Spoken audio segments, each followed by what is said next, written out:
চাঁপাইনবাবগঞ্জের শিবগঞ্জ উপজেলায় পারিবারিক কলহের জেরে নাসিমা বেগম নামে এক গৃহবধূকে হত্যার অভিযোগ উঠেছে তার স্বামীর বিরুদ্ধে।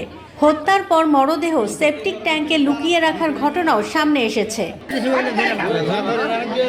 মঙ্গলবার 10 মার্চ রাতে উপজেলার রানীনগর হঠাৎপাড়া গ্রামে এ ঘটনা ঘটে।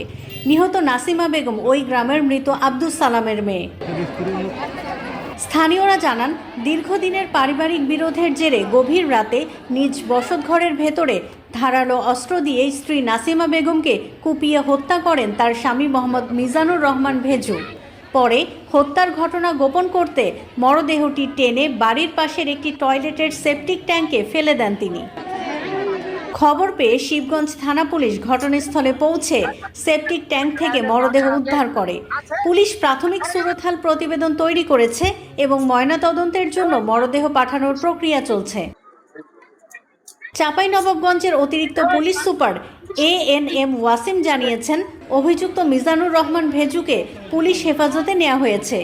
ঘটনার সঠিক তদন্ত শেষে দোষীর বিরুদ্ধে আইনগত ব্যবস্থা নেওয়া হবে। Next level, well done, side by side, fridge.